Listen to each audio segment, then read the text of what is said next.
Now, I was speaking with Juan at the reception last night and John Crowder via email. This is going to be an important panel to be active on the event app for your questions specifically, but of course we encourage everyone here to be active on that as well. For our next panel, the next industrial age, the opportunities, efficiencies, and revenues that the industrial Internet of Things unlocks. This will also be moderated by Ari Levy. Please help me welcome up Mike Dolbeck from GE Ventures. Mike heads all of their software investments, acquisitions, is interested in the industrial internet, big data, M2M, and cybersecurity. Mike came to GE from LG Electronics, where Mike worked on open innovation and venture there. Next, we also have Michelle Ash, who is the Chief Innovation Officer at Barrick Gold Corporation. Michelle has worked all over the world in a career in mining in Tanzania, also in Japan. We also have Amit Chaturvedi. Amit heads the Internet of Things acquisitions and investments at Cisco Systems. He focuses on early stage and growth equity investments in IoT and the industrial internet. We also have Quinn Lee, who's the Vice President and Global Head at Qualcomm Ventures. In this role, oversees Qualcomm's $1 billion strategic venture investment portfolio that has over 140 companies. Let's welcome them up.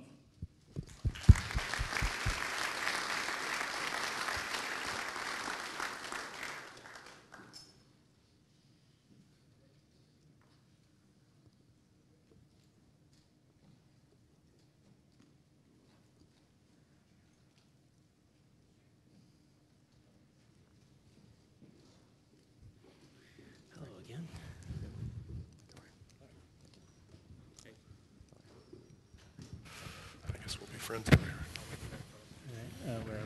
I come bearing new friends. So we're going to talk about the industrial Internet of Things. And I guess getting started, maybe each of you could just talk a little bit about what that means for your particular companies and the companies that you work with, how you think and talk about it internally. Start with what happens at GE. Okay, I'm sorry, I'm being distracted. I got promoted here on the, I'm not quite the managing partner of GE Ventures, but thank you. I'll put in a good word for myself. This is Mike from GE Ventures. Hi, I'm Mike Dolbeck, thank you. What was the question? What are we talking about? Industrial Internet of Things. What does that mean to you? It's going to be big. It's going to be really big. So I've been with GE for 4 years, and some short time before that, the company made a conscious decision to, they saw the convergence of what's possible with the advances in computing and sensing, AI and big data, and the opportunity to change the game with industrial corporations and the challenges that they face. So I'd say for us, the opportunity is what happens when those forces converge and what challenges get created, and the opportunities are to overcome those challenges. Generally speaking, the easiest ones are to help industrial companies save money, and I think now we're drifting into the help industrial companies make money in new ways. At Barrick Gold, how do you guys think about it? Yeah, so I guess a couple of things. One, as a mining industry, there's so much opportunity for us to use some of the new technologies to really improve productivity and to improve safety and other things. So I guess the way we look at it is, how can we use sensor technology? How can we use predictive analytics? How can we use some of the new and emerging technologies to understand our business more, understand our ore bodies more, and really become either more productive, or in a lot of cases, how do we take people out of roles that maybe are less safe and put them into areas or other roles where they're safer. So how do we leverage that to create safety as well? And was there a point at which you sort of started an overhaul? Yeah, absolutely. So Cisco will know as much about this as I do, but last year our chairman announced a partnership with Cisco. And the idea around the partnership with Cisco is really to give us a better insight into the Internet of Things and what's possible, into communications. They're number one in data security. So I keep moving around and losing my mic. And certainly that relationship has been very fruitful in terms of allowing us to understand the breadth of possibilities. On that note, Amit, Cisco. Hi, we're on Cisco Investments. My name is Amit Chaturvedi, been with Cisco a couple of years now, lead our IoT venture investments activity. So I'd say in one sentence, I'd describe our role as the enabler of IoT. IoT means many different things for different industries, different verticals, different corporates. I suppose the very basic definition of IoT is a sensor network that's connected over the internet, and there's some middleware platform that manages that network of sensors, and there's data flowing, and hopefully there are data insights that are being derived out of that through an application that gets consumed by the end consumer, be it an enterprise or a retail consumer. So, with that sort of notion of how you define an IoT stack, Cisco has taken a very deliberate viewpoint around what areas we want to focus on, which wasn't there a few years ago. We thought that IoT is broad, and so for us, going and chasing the IoT opportunity in every vertical would make sense. Now it's sort of pared down to three main verticals, which are manufacturing, connected car, and enterprise spaces. And the thought process behind choosing these three specific verticals is Cisco has a big existing play as an IT vendor in these three areas. Plus, our viewpoint is that the opportunity to be chased in these three verticals, which by themselves are pretty big as you start to slice and dice these areas, is just massive for anybody to chew on. And so that's kind of the focus we've been able to drive, especially with the Jasper acquisition that we that happened earlier last year. Yeah, we'll talk a little bit about that for sure. Quinn, Qualcomm, you're leading investments. Right. And so I guess it makes more sense to talk about it from that perspective, but also the way that you sort of work within Qualcomm and how the company's using IoT. Sure. Yeah. So I'm Quinn Lee, head of Qualcomm Ventures, with a venture capital arm for Qualcomm. So what we're trying to do from an investment standpoint is trying to invest in ecosystem that helps Qualcomm to gain insights into new emerging areas, help us to push technology adoption. So we're a technology enabler company, right? We developed mobile technology for the last 15 years. So how we look at Internet of Things is we're taking a lot of the technology we developed for the smartphone industry, taking some of that technology applied to different verticals. So different verticals of interest to us are, things around smarter home, connected homes, things around connected automotive, and then particularly around the industry IoT of things. We're interested in smart city, smart energy. So example would be taking cellular connectivity technology, applying into smart meter infrastructure, for example, right? Allows you to enable the utilities to be able to do demand response type of applications. Another example would be taking cellular technology embedded into parking meters. Allows you to make payments, reserve maybe spaces in smart city infrastructure. So those are the couple of examples where we're taking our technology, applying to some of these industrial verticals. So people just throw this out broadly. What are if a company wants to start to take advantage of all of the technology that's available, the data, all the things that we know you have to be taking advantage of in the modern era. What are the pieces? What do you need to have, both from an infrastructure standpoint, and from a software, and also hiring? What kind of people do you have to be hiring internally versus how much can you kind of outsource to third-party vendors? I know it's a loaded question, but Mike, you seem prepared to answer it. Yeah, thank you. That's a very big question. So the short flip answer is you have to really want to do it. You have to be prepared, at least in our experience, right? The senior management has to buy in a big way. to support what are probably going to be a series of projects or experiments. So most of our customers don't go all in and digitally transform the company from scratch.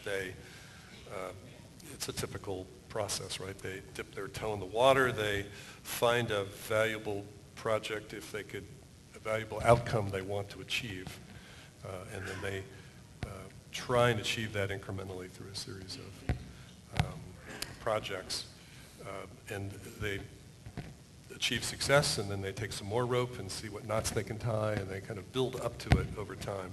But I think we generally advise people, I'll back up. We run about 20 executive briefing sessions a week at GE Digital, where customers of ours and sometimes competitors of ours and governments come, and mostly they want to understand what was going through GE's mind when it decided to start transformation, and how is it going, and where did you get snagged, and more or less answering some of the questions that you asked. And so I think we're very transparent about things we tried that worked and didn't work, what we learned, and then how we continued forward from there. I think depending upon the answer to your question depends a lot upon the size of the organization. So we tend to deal with the very largest of customers directly. We have, I think, over $1 trillion worth of installed base of capital assets. So we focus there directly, and then indirectly, because we have a software platform, there are other customers we touch that aren't traditionally directly our customers. And I think the last question you asked is a very important one, which is I think you asked what kind of organization that you have, or who do you hire? Yeah, I guess how you in terms of building this stuff out yourself, you obviously need a very technical team, and I imagine at GE you're doing much more in-house than a lot of other companies. Yes and no. We're trying not to do everything in-house because that would be the typical big company thing, and that's probably a mistake with software. But I think back to my original answer, you have to understand this is probably a fundamental change from how you currently operate. You probably don't have all the people in-house with the right skills and who've come up through the organization promoted because they're really good at causing change and innovation and learning from that. So you have to decide how many outsiders, how many strange disruptors are you going to bring in, and can you tolerate at once for you to run these experiments and learn something and then keep going. So you can't just call up Accenture and say, hey, we've got to implement this IoT thing.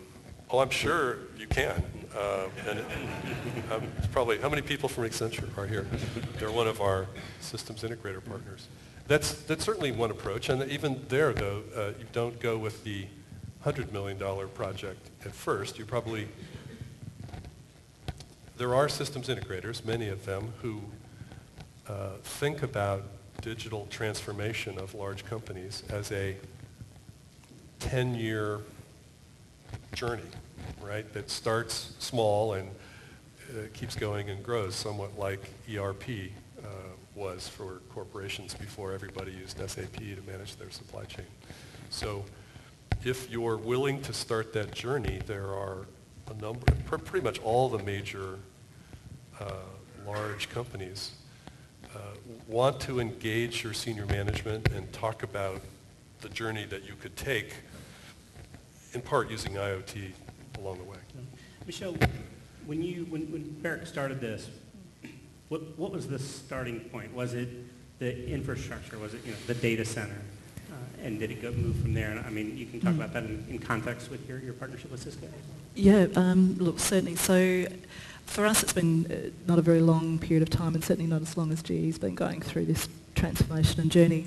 But for us, there were some very immediate short-term things that we had to do. Now, we've got mine sites all around the world, and so communications were just establishing a communications platform and trying to get Wi-Fi to the face, get it underground, get it actually down to the equipment, because you can put great sensors and have lots of data coming off machinery, but if you can't actually get it to a place and then utilise it, it's not particularly helpful.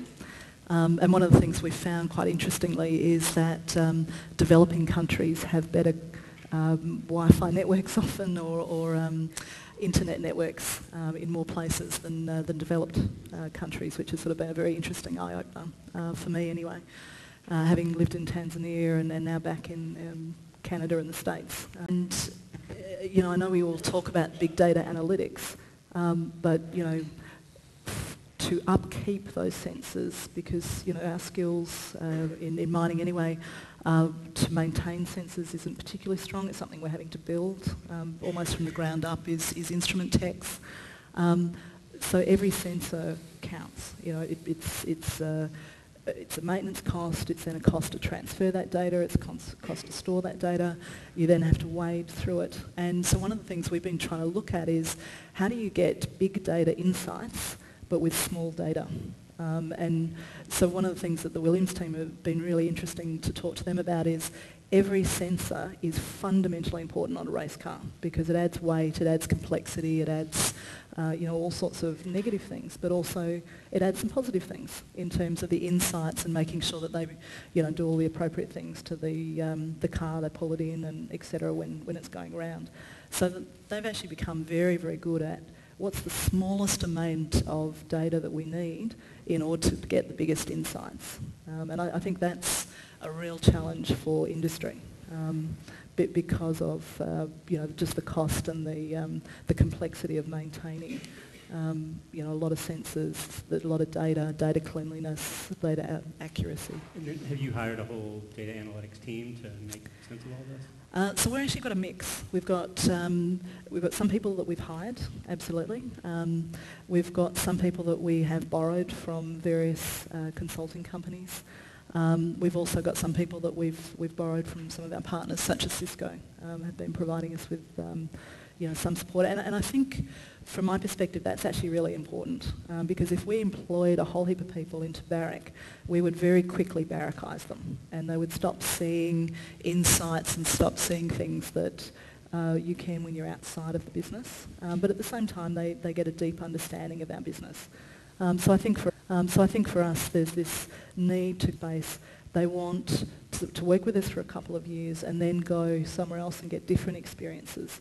So one of the things we're just starting to talk to some of our partners about is can we actually have a group of people that then move between some of our businesses so that they can get those experiences, get that self-fulfillment and also add value to the businesses. Now, Amit, was this a Jasper? Yeah. Yeah. So maybe talk a little bit about just the rationale, like very broadly what Jasper is and the rationale behind the Cisco deal, and you mentioned some of the industries that you're going into, but here's an industrial mining company. What's another sort of clear example of how that's being used? Yeah. So I think if you think of Cisco as a vendor to the IoT ecosystem, one of the things that we realized several years ago was that the end market opportunity is big, and yet the internal DNA within Cisco that we needed to be successful in IoT as an enabler of the ecosystem and get our fair share as a vendor just didn't exist. And so Cisco is pretty big in acquiring DNA from outside where it makes sense and helps fill critical gaps. And so as we started to invest in the IoT space over the last 3 years, we've deployed $52 million. We have 18 plus companies in our portfolio and also investors in 4 venture funds. So we had a pretty good understanding of the IoT ecosystem and where technologies were emerging from. And one of the realizations was that there aren't management platforms big enough and scaled up enough that were servicing end devices that matter in the IoT ecosystem and also making money in the process. And so that's kind of where, at a very, very high level, Jasper was unique.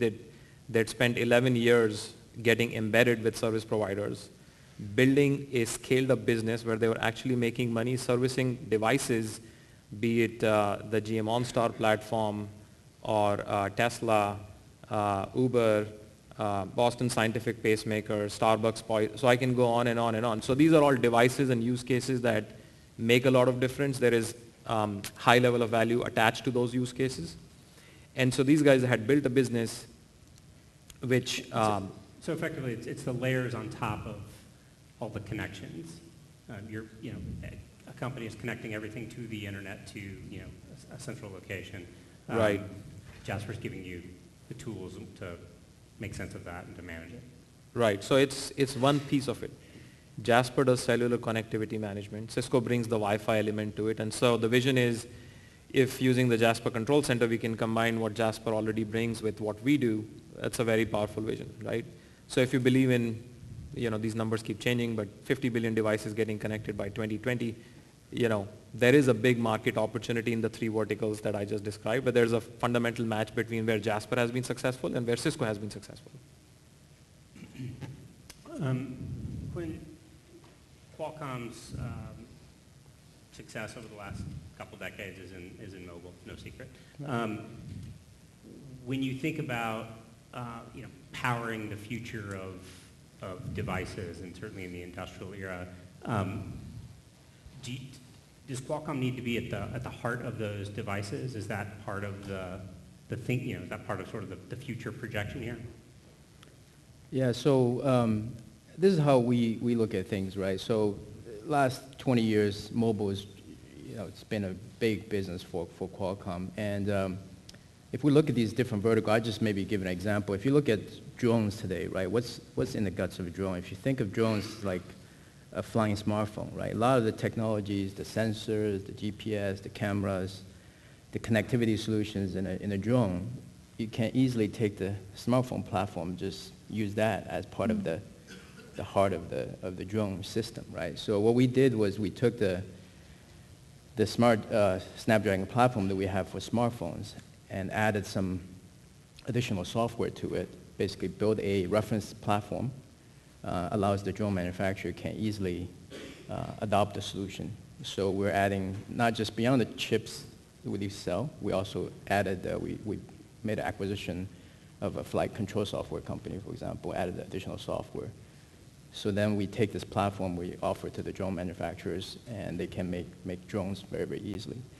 And then around that, so some of the investment we're making around that sort of drone ecosystem, we're investing in a company called Flirty, which is doing drone delivery, right? So Amazon's doing that as well. So we're investing in some of these vertical applications of drone, enterprise or industrial application, drone delivery being one use case. It could be using drones to measure progress at a construction site, for example. These are other use cases. So we want to take what we developed for the mobile platform, apply to these different verticals, drone being one of them, and there's many other verticals we're interested in. So Snapdragon has gone from, or Qualcomm is going from being a chip maker to a platform for processors for all sorts of smart devices. Right. And the Qualcomm processor will be in many of those devices, or is the vision to be in all of them? That's what we like to see, right?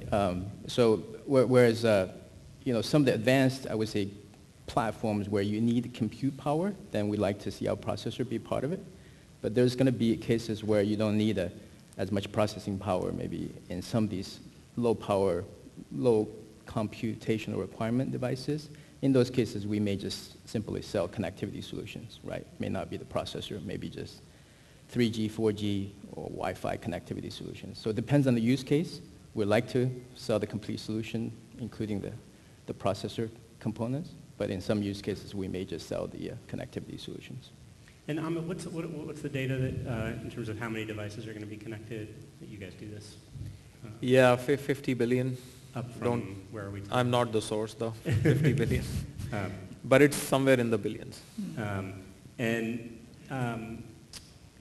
How do we deal with the data overload problem as all of these devices are getting connected? Yeah.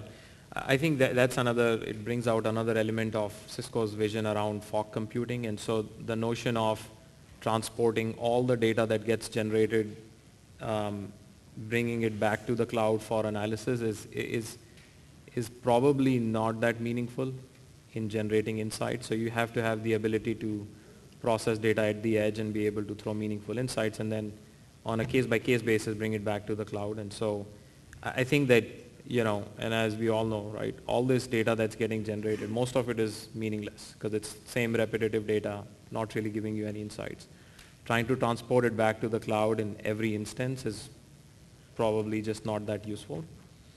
So I think that's kind of what needs to happen. Michelle, can you talk about about a couple other vendors that you use, either on the software or hardware side, that are helping you kind of pull all this stuff together? Yeah, so we've had a range of vendors, both helping with software, and we're actually running a number of agile workshops in Elko, which is another quite a significant change for the mining industry. We're not particularly customer focused as an industry, and especially not internal customers. So one of the things that we've really adopted quite strongly is we've set up a code mine, which is like a digital lab in Elko, and we've actually had a number of our vendors and partners coming to that code mine and working to produce solutions for task management, solutions for short-term or short interval control, and that actually has been working quite well, and we've had a number of vendors who work together, and it's actually one of the things I think that we're looking more towards vendors going forward is not only to come and work with us and deliver solutions within 6 weeks, 12 weeks, work with our guys, but also a number of our vendors and partners are now starting to work together, even when some of those other companies may seem competitive, to create a product that is not only good for us but also good for the rest of the industry. And then we've been helping to then promote that throughout the industry to try to get more traction for those particular products. Certainly one of the products that we're starting to try to get our head around now is, as we automate more and more equipment, and wanting to do so that we can take people out of the mines, off the hills, have them working in nicer, safer environments, in maybe different roles, is how do we actually create that brain or that platform that's going to then control 1,000 devices, a processing plant, and other things, and then optimise that. And I think that's one of the real challenges now for our industry is there's relatively easy ways to build some of these apps and some of these other smaller solutions, but how do we create that overarching brain mechanism? So if anyone has got a solution for that, I'm very, very interested. Is this I'll open this up to any of you who feel equipped to answer it. Is this a whole new IT stack that's being built for IoT? And who's making money now with it? Are you can answer the question, or are you saying you're making money? Well, asking somebody else, we are making money. So we have a platform that's a soup of services built. It's an entire tech stack. It's actually multiple tech stacks. First of all, IoT isn't one thing. It's not one market. It might not be coalescing for any time soon. So at least in industrial, it's a series of verticals that we think can use the same platform, but we want to earn the right to be your platform of choice, and we are doing that as we speak. We have 20,000 plus developers on the Critics platform. Mm-hmm. Sorry? I see the commercials. Yeah, people want to interview. So Owen was at our developers conference. Fascinating actor in New York. So that's just GE's response, but certainly we've made an attempt. I think what we saw, we sort of backed into it. What we decided is that we needed to use what these technologies made possible in order to achieve our own productivity targets. And then second, we realized that we better become very familiar with what you could do with this kind of technology before our competitors used it against us competitively. And so we decided to dog food our own platform and use it internally. And I think third is when it occurred to us, okay, if you're really serious, then you could try and sell this to third parties and earn the right to be their platform. And to what degree is GE a platform for third-party developers to also deploy and potentially make money? first developer conference for third parties was in Las Vegas in July or August. We had over 1,700 developers there. I'm not sure we'll fit in the same venue next time. So we have... Is the first one to use ever done a developer's conference? Or specifically for IoT? Both. And so it was the developers conference for the Predix platform. And the goal, most of the people there were trying to figure out how to make money writing apps and sell them to somebody else. But there are hundreds of apps and microservices available that generally get collected into some sort of suite of stuff as a solution for an industrial customer. And so does GE have a platform for those apps where customers can go and sort of buy them on a piecemeal basis? Yes. Yeah. Predix.io, I think, is the easiest way to find out. But you can use your credit card if you want. Or you can, if you have a really sort of $100 million thing, we can work out an invoice, accounts payable thing. I'm not sure I could use my credit card. Who else, where else is actual real money being generated? We know Jasper. Well, I mean, we've spoken about Jasper, so that's a clear example of who's making money in this space. I think just looking forward, connected car is one vertical that I would point out where the very notion of getting disrupted by a Silicon Valley player is keeping people awake in Detroit and Europe, and so you're starting to see a lot of innovation that people were sitting on as not something that's relatively new, but a lot of this autonomous innovation was one that people were aware of. But it's just starting to drive discussions at the right level in different OEMs and pushing out product by 2020. And so you have a player in Silicon Valley that has a leg up for 4 or 5 years over what's the rest of the ecosystem. But there is, so that's one clear vertical. It's a device that matters to most people, high value asset. And there is disruption happening in the industry. So that's kind of where suppliers should make money, supplying to OEMs. There are newer suppliers that would emerge as part of this process of supplying to OEMs because traditional tier 1, tier 2 vendors would not be able to supply the type of technology that's required to create an autonomous platform. And I think then if you focus on like outcomes and if you focus on where either there's disruption happening or money that can be saved. So, most people think of IoT as consumer and wearables and smart home and automation. So surely there is a clear sort of use case there in terms of what's top of mind for most people. But our belief, and I think that Mike would agree with me here, is that the amount of value that will get unlocked in the industrial space is far higher through IoT. I think we probably have time for a couple questions, maybe a few. Do we have our question person? Yeah, we have some questions in the back. So we got a few questions about cybersecurity. So the Mirai attack last year demonstrated that there are significant security vulnerabilities in the consumer IoT space. In industrial IoT, where some of the outcomes could be potentially worse, as we talked about, what are steps being taken to make sure that these IIoT companies are secure? You want to take that? So, sorry, I can't see who asked the question, but I'll just scan the room just in case so it's a very big problem, and you point out that the Mirai attack is sort of the existence proof that bad things, it's really easy to make relatively annoying things happen.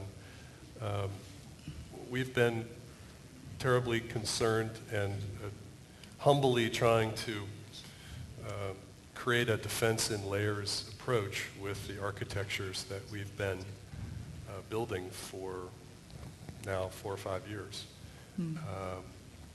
We certainly understand the risk. The risk is that instead of a denial of service attack, I'll make this up, your relative gets medically imaged and receives much more radiation than one should in any one treatment. by some malicious party, or the head of state, let's call it that. That's the plausible thing. And so the issue is now that we have encouraged people to hook up to the, more or less, to the internet, things that weren't previously so directly connected, and things that unfortunately were never designed with much security in mind. Don't we have a exposure problem? And the answer is yes, and the answer is that we've been, you should come hear us give the Predicts presentation to people who have regulatory risk or business continuity risk. So it's a very serious problem. There are people that, the reason it's serious is because not only the outcomes could be potentially serious, but also the people who want to perpetrate these attacks have virtually unlimited resources, and they're government-sponsored or nation-state efforts. So, there are no rules. I think you're never done trying to continue to assess what you've got, what your customer has, how they operate it, and to continue to try and make it more difficult to interrupt what's going on. The kinds of attacks that you don't hear about, that the things that we're most concerned about are not spectacular, newsworthy, tremendous loss of life things, but the more subtle things that would cause some interruption in a large business's ability to make money. So today, I bet everybody in this room gets a paycheck. And it's probably, there's some master record somewhere that says, here's your salary, and it's that time of the month, so it's time to cut a check. And there is probably no check to make sure that the data that the payroll system is generating the check on hasn't been tampered with recently. It's like the high school equivalent of changing your grades. So what happens if you are manufacturing automobiles or mining equipment and somebody tampers with the information that may relate to safety, and all of a sudden tremendous capital equipment loss happens because it was operated at. Anyway, there's loss of life, there's loss of capital assets, but there's also just changing the data you think is the data, which messes with the actual situation that the company is running itself on. So we're worried about protecting physical things, but we're also worried about protecting data at rest, data in motion, data in use. We watch, people can look at what you're searching for or what your app is searching for, and they can decode maybe what they shouldn't know about data sets that are proprietary to a particular company. So we're very, very concerned about that. Okay, great. We're running a little bit over, so we'll just ask two quicker questions. Does the IIoT space become regionalized? Does it look different in the U.S. compared to places like China or Asia Pacific? And are there things that U.S. companies can learn from these overseas applications? I can answer, but yeah, I just somebody more. make an observation that if you're a startup and if you're focused on enabling connectivity for IoT devices, right, most of the manufacturing is happening in China. And if you're, again, going back to, we were discussing IoT security, there is a lot of security DNA in Israel that already exists, which is now starting to get deployed. G's made investments there as well. That's starting to get deployed to the world of IoT. And so clearly there is tons to be learned.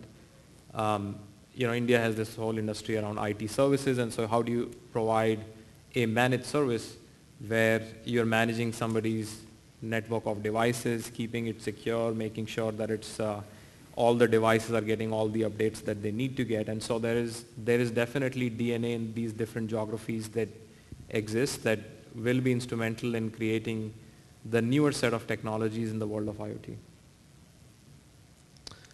Okay, the last question is directed to Quinn. So Jasper was one of the largest acquisitions in the IIoT space and tech as a whole last year, and in a different industry, which we talked about a little bit, we saw the acquisition of Cruise ignite the auto tech space. Have you seen the IIoT space change or outlook shift since that acquisition has taken place? Yeah, so the Cruise acquisition, so it's an investment we made in a company that's making basically a full-stack autonomous vehicle solution to enable a service like Uber-like service basically with driverless cars, right? So, and GM got very interested in the tech in the company, and they bought the Cruise early this year for $1 billion plus. And so our interest in the autonomous vehicle space is really providing technologies. We provide a lot of the connectivity solutions to the auto industry today, telematics, infotainment. But as we move into this new world of autonomous cars and self-driving vehicles, we want to provide other sort of solutions, whether being sensing solutions to enable the autonomous driving, other things across the ecosystem, could be even LiDARs, different sensor technologies. And then we announced the acquisition of NXP, which was one of the largest tech deals last year. And that's also enabled us to become a bigger player in the automotive industry, basically, to capture many of the sort of new emerging trends in the auto industry. Great, that's about all the time we have now. Okay, thanks so much, guys.